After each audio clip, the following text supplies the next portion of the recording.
Hello बच्चों, तुम लोगों को क्लास 11 हम केमिस्ट्री में पढ़ा रहे थे क्लासिफिकेशंस ऑफ एलिमेंट। ठीक है, उसमें आज हम बात करेंगे पीरियोडिसिटी के बारे में। ठीक है, तो हेडिंग दो पीरियोडिसिटी। पीरियोडिसिटी तो पीरियोडिसिटी में आज हम बात करेंगे एटॉमिक रेडियाई क्या है, कोवलेंट रेडियाई किसको बोलते हैं, वंडरवाल रेडियाई किसको बोलते हैं, और आयोनिक रेडियाई किसको बोलते हैं, मेटालिक रेडियाई किसको बोलते हैं। रेडियाई बोलो या रेडियस बोलो, बात बराबर है। सबसे पहले लिखो एटॉमिक रेडियस क्या है। लिखो एटॉमिक रेडियस या रेडियाई। एटॉमिक रेडियस क्या है पर समझो कि मान लेते हैं ये आपका न्यूक्लियस है। ठीक है, ये आपका ये ऑर्बिट से फर्स्ट ऑर्बिट, सेकेंड ऑर्बिट और थर्ड ऑर्बिट मान लेते हैं। तो ये न्यूक्लियस से लास्ट ऑर्बिट का जो डिस्टेंस है, लास्ट ऑर्बिट जो इलेक्ट्रॉन होता है उसको बोलते हैं वैलेंस इलेक्ट्रॉन बोलते हैं। लास्ट ऑर्बिट में जो इलेक्ट्रॉन को बोलते हैं valence electron.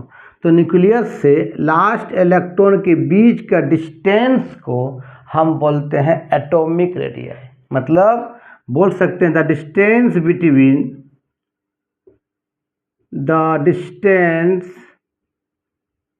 Between nucleus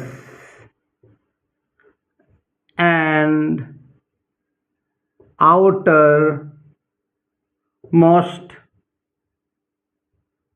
valence electron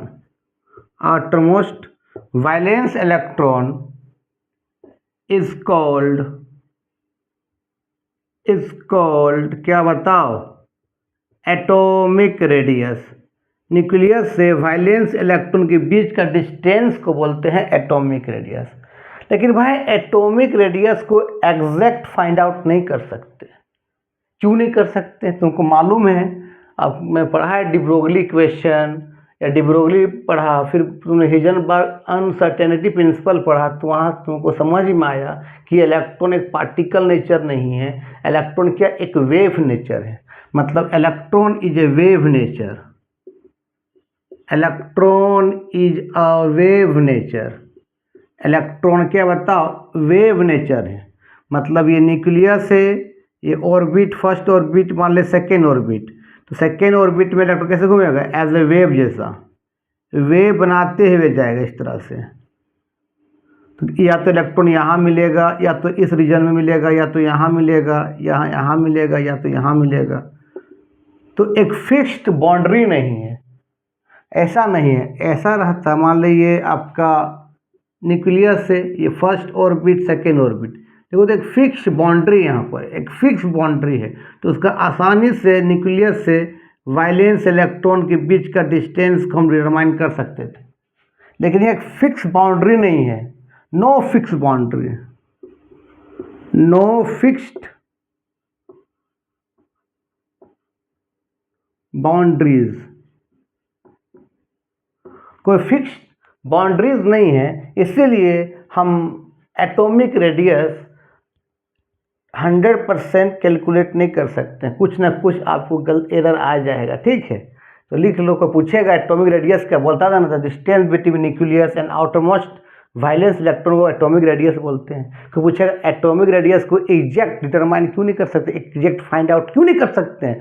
बोलना सर इलेक्ट्रॉन एक वेव नेचर है, उसका एक फिक्स्ड बाउंड्री हम बना नहीं सकते हैं। अगर फिक्स्ड बाउंड्री अगर पता चल जाता तो आराम से न्यूक्लियस और वैलेंस इलेक्ट्रॉन बीच का डिस्टेंस को हम निकाल सकते थे, इसीलिए नहीं निकाल पाए। ये तरह फिक्स बाउंड्री, ये वाला फिर इसी रीजन पर घूमेगा, फिक्स बाउंड्री है, तो आराम से हम निकाल सकते थे न्यूक्लियस से वैलेंस इलेक्ट्रॉन के बीच का डिस्टेंस को। लेकिन ये फिक्स बाउंड्री नहीं, कभी ऊपर है, कभी नीचे है, कभी ऊपर कभी नीचे, बाउंड्री फिक्स नहीं है। इसलिए एटॉमिक रेडियस है ना, में कुछ ना कुछ एरर आएगा, फाइंड आउट हम नहीं कर सकते हैं। इसीलिए हम लोग जो रेडियस निकालते हैं, एटॉमिक रेडियस, बॉन्डेड फॉर्म में निकालते हैं। जब इलेक्ट्रॉन बॉन्ड बना ले, कोवलेंट बॉन्ड बना ले, आयनिक बॉन्डेड फॉर्म में जब रहे तो उस समय हम एटॉमिक रेडियस को कैलकुलेट करते हैं। तो लिख लो नीचे,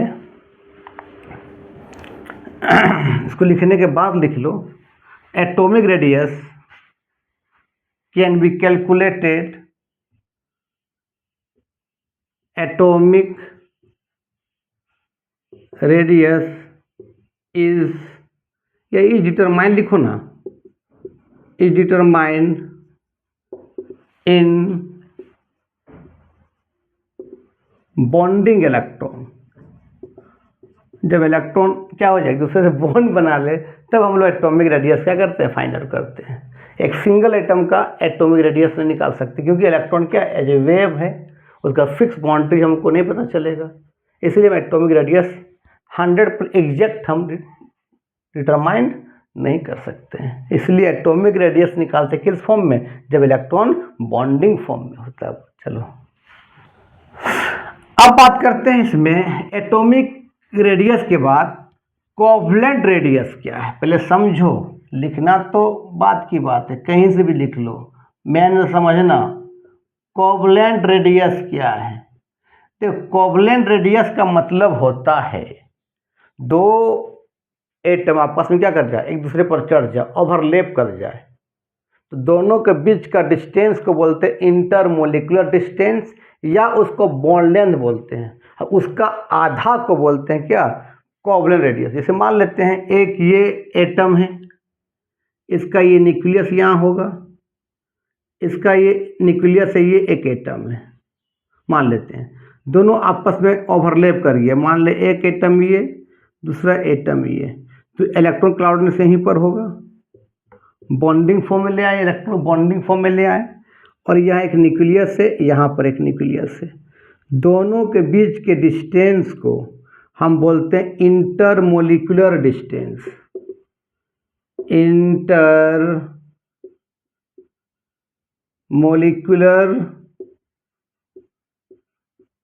डिस्टेंस बोलते हैं। ठीक है, दोनों के बीच का दूरी को, ये दूरी और ये दूरी को, उसका आधा, आधा क्या बोले, मान लो ये यहाँ से आधा, ये वाला, इस आधा को ये वाला या ये वाला क्या बोलते हैं, कोवलेंट रेडियस बोलते हैं, कोवलेंट रेडियस बोलते हैं। मान ले ये हाइड्रोजन एटम है, ये हाइड्रोजन एटम है, दोनों ओवरलैप किया तो एक बॉन्ड बना ये वाला, इसको बोल देंगे इंटरमोलिकुलर डिस्टेंस, या तो बॉन्ड लेंथ भी बोल सकते हैं, और उसका आधा क्या बोलेंगे, कोवलेंट रेडियस बोलेंगे। तो लिख सकते हैं half of the intermolecular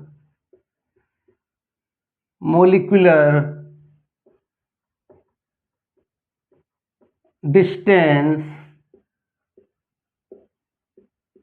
between क्या, between two atoms are called covalent radius बोलते हैं। लिख लो,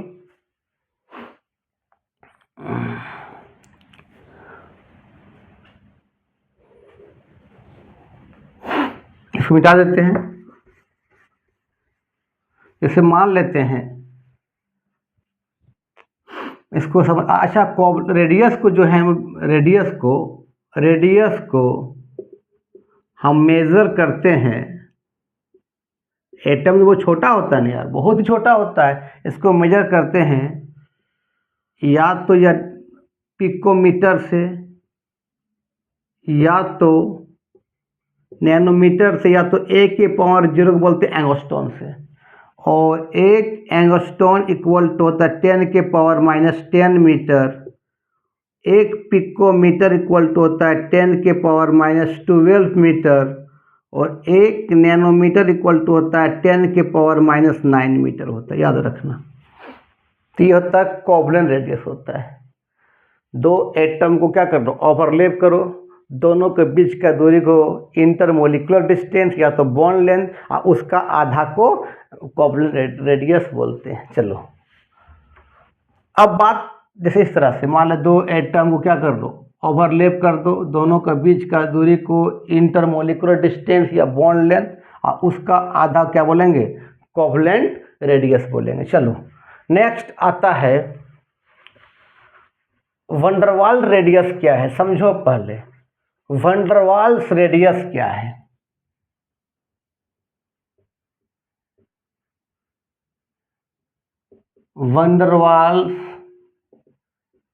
वंडरवाल्स रेडियस किसको बोलते हैं, ये दो मॉलिक्यूल के बीच है, वहां दो एटम के बीच का दूरी को बोलते थे इंटरमोलिकुलर डिस्टेंस, किसमें, कोवलेंट रेडियस में।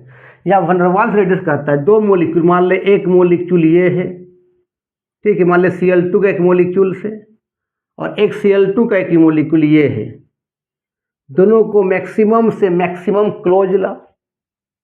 अगर ज़्यादा क्लोज आ जाएगा तो इसका इलेक्ट्रॉन रिपल्सन होगा, दूर भाग जाएगा, इसका न्यूक्लियस में दूर रिपल्सन होगा, दूर भाग जाएगा। तो मैक्सिमम से मैक्सिमम क्लोज ला जहाँ तक होता है। उसके बाद दो ये एक इस मॉलिक्यूल्स का ये न्यूक्लियस दोनों का दूरी को बोलते हैं इंटरमोलिकुलर डिस्टेंस या बॉन्ड लेंथ। उसका आधा को ये वाला आधा भाग, ये आधा भाग को हम बोलते हैं इस भाग को हम बोलते हैं वंडरवाल्स रेडियाई बोलते हैं। वंडरवाल्स रेडियस या रेडियाई बोलते हैं। इसको ही बोल सकते हैं, क्या बता रहे बाबू, वंडरवाल्स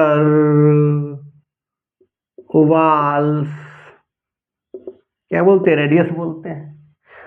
कोई दिक्कत नहीं। जैसे मान लो एक मॉलिक्यूल ये Cl2 मॉलिक्यूल से ये Cl2 मॉलिक्यूल्स दोनों आपस में माने जुड़ गया कोई फोर्स के साथ, तो इसको क्या बोलेंगे, बॉन्ड लेंथ बोलेंगे या इंटरमोलिकुलर डिस्टेंस बोलेंगे। उसका आधा क्या बोलेंगे, वंडरवाल रेडियस। वहाँ था कोवलेंट, दो एटम आपस में ओवरलैप करता है, दोनों का दूरी को इंटरमोलिकुलर डिस्टेंस, उसका आधा को कोवलेंट रेडियस। यहाँ पर दो मॉलिक्यूल्स को मैक्सिमम से मैक्सिमम क्लोज ला और दोनों के बीच का दूरी को इंटरमोलिकुलर डिस्टेंस या बॉन्ड लेंथ और उसका आधा को वंडरवाल्स रेडियस। ठीक, चलो जैसे और एक एग्जांपल देते हैं। यहाँ पर मान ले ये एक दो H का एटम है, H का एक मॉलिक्यूल से माने H2 के फॉर्म में है, यहाँ भी एक H2 का मॉलिक्यूल से, दोनों मैक्सिमम से मैक्सिमम सामने लाओ और दोनों बीच की दूरी क्या बोलेंगे, इंटरमोलिकुलर डिस्टेंस बोलेंगे या बॉन्ड लेंथ बोलेंगे। उसका आधा को क्या बोलेंगे, ये वाला दूरी क्या बोलेंगे हम लोग, ये वाला दूरी को, ये वाला को ये वाला या ये वाला को हम क्या बोलेंगे, आपका वंडरवाल्स रेडियस बोलेंगे। चलो लिख लो, समझ में आ गया। तो डिफिनेशन भी क्या लिखोगे बताओ, half of the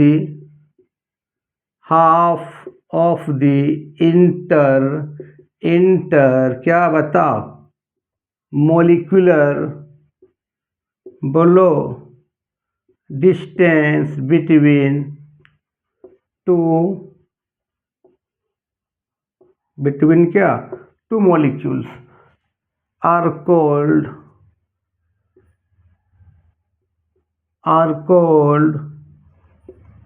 van der Waals radius बोलेंगे। ठीक है, तो लिख लो। आप बात करेंगे मेटालिक रेडियस क्या है, चलो लिखो, लिख लिया होगा। अब बात करते हैं कि मेटालिक रेडियस क्या है। पहले समझो, पहले समझना है, बाकी दूसरा काम। पहले समझो मेटालिक रेडियस क्या है। मेटालिक रेडियस समझने से पहले समझो कि सर मेटालिक बॉन्ड क्या है। मेटालिक बॉन्ड समझ में आ जाएगा तो मेटालिक रेडियस आ जाएगा। ठीक है, मान ले ये एक लोहा का इतना बड़ा शीट है, तो इसमें अरबों खरबों का लोहा का एटम होगा।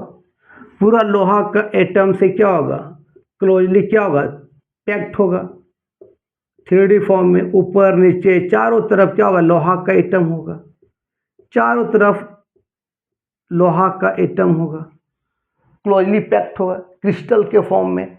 तो मान लेते हैं एक लोहा का एटम ये वाला है, उसके अंदर एक न्यूक्लियस होगा, मान लो ये न्यूक्लियस होगा, और उसके आउटर ऑर्बिट में वैलेंस इलेक्ट्रॉन होगा, फ्री ऑफ इलेक्ट्रॉन होगा। मान ले एक एटम में आउटर सरफेस पर 4 इलेक्ट्रॉन है या 5 इलेक्ट्रॉन है, तो बता इसमें एटम कितना है, अरबों खरबों एटम है। तो एक एटम में मान ले 5 फ्री ऑफ इलेक्ट्रॉन है आउट उसका सरफेस में, तो कितना एटम है, कितना इलेक्ट्रॉन होगा, अरबों खरबों इलेक्ट्रॉन होगा। तो उसको बोलते हैं सी ऑफ इलेक्ट्रॉन। समुद्र में कितना पानी होता है, इन्फिनाइट पानी होता है, यहाँ भी क्या होगा, इन्फिनाइट इलेक्ट्रॉन होगा, उसको बोलते हैं सी ऑफ इलेक्ट्रॉन। मान ले यहाँ पर बहुत सा इलेक्ट्रॉन होगा, चारों तरफ देखो तो इलेक्ट्रॉन ही इलेक्ट्रॉन दिखाई देगा, समुद्र में जिधर से देखो तो पानी पानी दिखाई देगा। तो यह चारों तरफ क्या दिखाई देगा रे भाई, चारों तरफ इलेक्ट्रॉन ही इलेक्ट्रॉन दिखाई देगा, चारों तरफ इलेक्ट्रॉन ही इलेक्ट्रॉन है, इलेक्ट्रॉन ही इलेक्ट्रॉन है, चारों तरफ इलेक्ट्रॉन ही इलेक्ट्रॉन है। इसको क्या बोलते बताओ, सी ऑफ इलेक्ट्रॉन्स बोलते हैं, ठीक है। और कहीं कहीं क्या होगा, बीच बीच में आपका उसका न्यूक्लियस होगा, ये आपका न्यूक्लियस है, और न्यूक्लियस के चारों तरफ इलेक्ट्रॉन तैरता रहेगा, ये आपका न्यूक्लियस है, ये न्यूक्लियस है, और इसके चारों तरफ इलेक्ट्रॉन क्या कर रहा है, घूम रहा है। तो और इस पॉजिटिव चार्ज को, इस न्यूक्लियस को यहाँ बोलते हैं कर्नल्स, क्या बोलते हैं, कर्नल्स बोलते हैं। देखो तो ये हमारा न्यूक्लियस है, ये भी इलेक्ट्रॉन बॉन्ड बना सकता है, ये भी इलेक्ट्रॉन बॉन्ड बना सकता है, ये भी बॉन्ड बना सकता है, ये भी बना सकता है, ये भी बना सकता है, क्यों, इलेक्ट्रॉन तो घूम रहा है, कहीं बैठा थोड़ी है, चारों तरफ घूम रहा है, किसी भी न्यूक्लियस से वो इलेक्ट्रॉन बॉन्ड बना देगा। ये मान ले ये न्यूक्लियस, ये भी बॉन्ड बनाएगा, ये भी बॉन्ड बनाएगा, ये भी बॉन्ड बनाएगा, ये भी बॉन्ड बना लेगा, ये भी इससे बॉन्ड बनाएगा, इससे ये बनाएगा, इससे ये बनाएगा, इससे भी बॉन्ड बना सकता है, क्योंकि इलेक्ट्रॉन तो रुका नहीं, घूम रहा है, तो हर एक न्यूक्लियस से क्या कर बॉन्ड बना लेगा। तो बॉन्ड क्या होगा, बहुत स्ट्रॉन्ग बॉन्ड हो जाएगा, चारों तरफ बॉन्ड ही बॉन्ड लग जाएगा। तो उस बॉन्ड को बोलते रे बाबू, उस बॉन्ड को बोलते हैं मेटालिक बॉन्ड, मेटालिक बॉन्ड, क्योंकि मेटल के एटम के सरफेस बहुत सा इलेक्ट्रॉन है, चारों तरफ इलेक्ट्रॉन घूम रहा है, और जहाँ भी न्यूक्लियस, हर न्यूक्लियस से क्या बॉन्ड बना लेगा, तो बॉन्ड बहुत स्ट्रॉन्ग होगा, उसी बॉन्ड को बोलते हैं मेटालिक बॉन्ड। तो मेटालिक बॉन्ड तो समझ में आ गया, हमको पढ़ना मेटालिक रेडियस पढ़ना है। तो मान ले 2 मेटल का एटम ये वाला है, ये वाला, तो मेटल का एटम यहाँ ओवरलैप थोड़ी कर रहा है, दोनों आपस में जुड़ा हुआ है, इससे जुड़ा हुआ है, ठीक है। तो दोनों का बीच के डिस्टेंस को हम क्या बोलेंगे, बॉन्ड लेंथ बोलेंगे। मान लो ये एटम है, ये भी एटम है, दोनों के बीच की दूरी क्या बोलेंगे, बॉन्ड लेंथ या इंटरमोलिकुलर डिस्टेंस। और उसका आधा को ये वाला आधा कर दो, तो ये वाला, इसको हम क्या बोलेंगे, मेटालिक रेडियस बोलेंगे। मतलब ए और बी के बीच का जो डिस्टेंस है, उस डिस्टेंस को बोलते हैं बॉन्ड लेंथ ही बोलते हैं। आगे जाओगे तो इसको बॉन्ड लेंथ है बोलो या बोलोगे, और या तो उसको इंटरमोलिकुलर डिस्टेंस भी बोल सकते हैं, इंटरमोलिकुलर डिस्टेंस भी बोल सकते हैं। आप दोनों बीच से कट कर दो ये वाला, तो ये भी रेडियस हो जाएगा, ये भी क्या है रेडियस, कौन सा रेडियस, मेटालिक रेडियस। तो ए और ए के बीच का दूरी को इंटरमोलिकुलर डिस्टेंस या तो बॉन्ड लेंथ, और यहाँ से इसको कट कर देंगे, और ये वाला, तो ये वाला भी एक मेटालिक रेडियस, ये भी मेटालिक रेडियस हो जाएगा। तो यहाँ एटम ओवरलैप नहीं कर रहा है, ये दोनों एक दूसरे से सट रहा है। तो बताओ कौन सा रेडियस बड़ा है। तो भाई आपका वंडरवाल रेडियस मॉलिक्यूल्स को, 2 मॉलिक्यूल के बीच था, ये मॉलिक्यूल आपस में सट नहीं रहा था, यहाँ दोनों दूरी को इंटरमोलिकुलर डिस्टेंस या तो बॉन्ड लेंथ, और उसका आधा को बोलते थे क्या, वंडरवाल रेडियस। तो यहाँ मोलिक्यूल सट भी नहीं रहा, एटम मोलिक्यूल सट नहीं रहा है, तो रेडियस थोड़ा ज़्यादा होगा।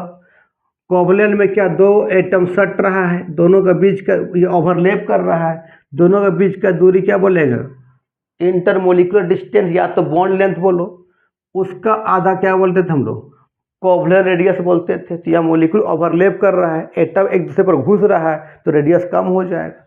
अच्छा, मेटालिक में क्या था, दो मेटल एटम के बीच का दूरी को इंटरमोलिकुलर डिस्टेंस या तो बॉन्ड लेंथ, और उसका आधा क्या बोलते थे बताओ, मेटालिक रेडियस बोलते थे। तो यहाँ पर सबसे ज़्यादा तो ये होगा, फिर ये क्यों एक दूसरे पर घुस नहीं रहा है, ये घुस जा रहा है, तो रेडियस कम हो जाएगा। तो सबसे ज़्यादा रेडियस आपका होगा वंडरवाल रेडियस का। ध्यान देना, सबसे ज़्यादा रेडियस किसका होगा बता रे बाबू, किसका होगा बताओ, वंडरवाल रेडियस। तब किसका होगा बताओ, मेटालिक रेडियस। उसके बाद कौन होगा बताओ, कोवलेंट रेडियस होगा। लिख लो। आप बात करते हैं आयोनिक रेडियस के बारे में।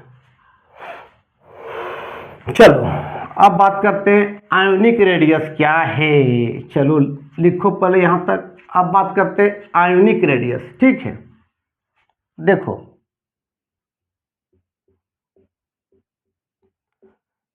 आयोनिक रेडिया बोलो या रेडियस बोलो, तेरा मर्जी। अब समझो पहले होता क्या चाहिए। आयंस क्या होता है, मान ले एक एटम ये है और एटम ये है, इसका ये न्यूक्लियस है, इसका भी क्या है, न्यूक्लियस है। इसके पास वायलेंस इलेक्ट्रॉन यहाँ पर मान ले एक है, इसके पास वायलेंस इलेक्ट्रॉन कुछ होगा, मान लेते हैं सपोज करो इसका वायलेंस इलेक्ट्रॉन 7 है, 3 4 5 6 7। तो ये अपना वायलेंस इलेक्ट्रॉन कंप्लीट क्या करेगा, लॉस कर देगा। ये क्या करेगा, गेन कर लेगा। तो इस पर क्या हो जाएगा, डेल क्या आ जाएगा बता, पॉजिटिव चार्ज आ जाएगा। लॉस करना मतलब पॉजिटिव चार्ज, और ये गेन करना कंप्लीट ट्रांसफर कर देगा ये। तो ये दिया तो ये प्लस, ये लिया तो कितना लिया, एक इलेक्ट्रॉन। तो क्या हो जाएगा बताओ, डेल माइनस, डेल का मतलब स्मॉल चार्ज, ये small positive small negative charge. तो ये आपका क्या बता देगा, तो ये आपका हो जाएगा क्या, प्लस कैटायन वाला एटम। ये क्या हो जाएगा बता, थोड़ा सा ये एनायन वाला आइटम हो जाएगा। इसने लिया तो दोनों बीच का दूरी क्या बोलेंगे, इंटरमोलिकुलर डिस्टेंस, या तो क्या बोलेंगे बॉन्ड लेंथ बोलेंगे। और उसका हाफ को क्या बोलेंगे, आधा क्या बोलेंगे बताओ, आयोनिक रेडियाई बोलेंगे, आयोनिक रेडियस बोलेंगे, ठीक है। अब सुनो, ये इलेक्ट्रॉन दे रहा है, तो इलेक्ट्रॉन देना मतलब इलेक्ट्रॉन कम हो गया, और इसके बाद इलेक्ट्रॉन ज़्यादा हो गया। मान लेते हैं इसके पास अभी, अब देने के बाद 3 प्रोटॉन बचा। प्रोटॉन तो रिएक्शन में भाग लेता नहीं ना, प्रोटॉन कहाँ था, न्यूक्लियस में रहता है। एक इलेक्ट्रॉन दे दिया तो मान ले इसके सेकेंड ऑर्बिट कुछ होगा, वहाँ पर 2 इलेक्ट्रॉन बचा, वायलेंस वाला तो चला गया। तो मान लो अब इसके पास कितना बचा, 2 इलेक्ट्रॉन बचा, मान लेते सपोज करो 2 इलेक्ट्रॉन बचा। अब इसके पास मान लेते हैं कि 5 या मान लेते हैं कि 7 प्रोटॉन था, एक इलेक्ट्रॉन और ले लिया, कि जितना इलेक्ट्रॉन होता है उतना प्रोटॉन होता है न्यूट्रल एटम में। एक इलेक्ट्रॉन और ले लिया तो इसके पास कितना हो जाएगा बता, 8 इलेक्ट्रॉन हो जाएगा, इलेक्ट्रॉन बढ़ जाएगा। तो यहाँ पर 3 प्रोटॉन कहाँ था बता, न्यूक्लियस से। मान ले न्यूक्लियस में 3 प्रोटॉन था इसका, यहाँ पर इस न्यूक्लियस में थोड़ा बड़ा बनाते न्यूक्लियस, यहाँ पर 3 प्रोटॉन था, ठीक है। मान ले इसका ये फर्स्ट ऑर्बिट है, और मान ले सेकेंड ऑर्बिट में अब 2 ही इलेक्ट्रॉन, एक इलेक्ट्रॉन यहाँ पर है, इलेक्ट्रॉन यहाँ पर है। तो प्रोटॉन ज़्यादा इलेक्ट्रॉन कम है, तो आसानी से इस इलेक्ट्रॉन को क्या करेगा, न्यूक्लियस अपनी तरफ क्या करेगा, खींच लेगा, तो एटम दब जाएगा। मतलब यहाँ हावी कौन हो गया बताओ, यहाँ न्यूक्लियस डोमिनेट कर गया, किससे बोलो ना यार, इलेक्ट्रॉन से। तो एटम थोड़ा दब जाएगा, तो एटम का साइज क्या घट जाए, रेडियस घट गया, तो आपका एटम का साइज भी घट जाएगा। लेकिन यहाँ के देखो तो ये मान ली एक न्यूक्लियस है, यहाँ पर 7 प्रोटॉन है, 1 2 3 4 5 6 7 प्रोटॉन है। मान लीजिए फर्स्ट ऑर्बिट सेकेंड ऑर्बिट में। अब हो गया 8 इलेक्ट्रॉन, 1 2 3 4 5 6 7 8 हो गया। तो इलेक्ट्रॉन बढ़ गया, प्रोटॉन कम है इलेक्ट्रॉन ज़्यादा है, तो ये प्रोटॉन उतना ज़्यादा इलेक्ट्रॉन को अपने तरफ नहीं खींच पाएगा, क्योंकि इलेक्ट्रॉन ज़्यादा हो गया प्रोटॉन कम हो गया। मतलब यहाँ डोमिनेट कौन किया बताओ, यहाँ इलेक्ट्रॉन डोमिनेट कर गया एज कंपेयर टू किससे, न्यूक्लियस से, जिसके कारण इलेक्ट्रॉन को आसानी से न्यूक्लियस खींच नहीं पाएगा। तो एटम का साइज बढ़ जाएगा, रेडियस बढ़ेगा तो एटम का साइज ही बढ़ जाएगा। इसलिए कैटायन का साइज हमेशा छोटा होता है, एनायन का साइज हमेशा बड़ा होता है। इसको लिखो ना।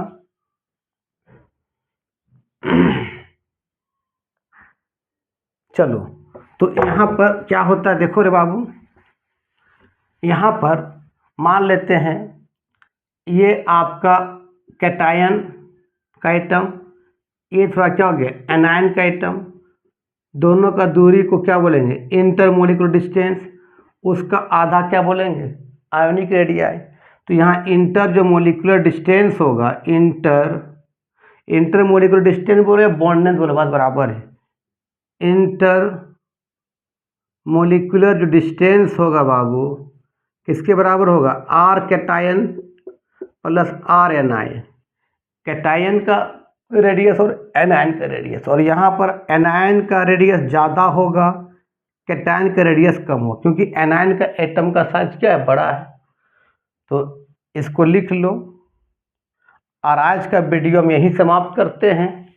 नेक्स्ट वीडियो में बात करेंगे कि वेरिएशंस ऑफ एटॉमिक रेडियाई या atomic radius top to bottom और लेफ्ट टू राइट, मतलब पीरियड में, पीरियड और ग्रुप में जाते हैं तो एटॉमिक रेडियस पर क्या फ़र्क पड़ता है। तब तक के लिए बाय बाय।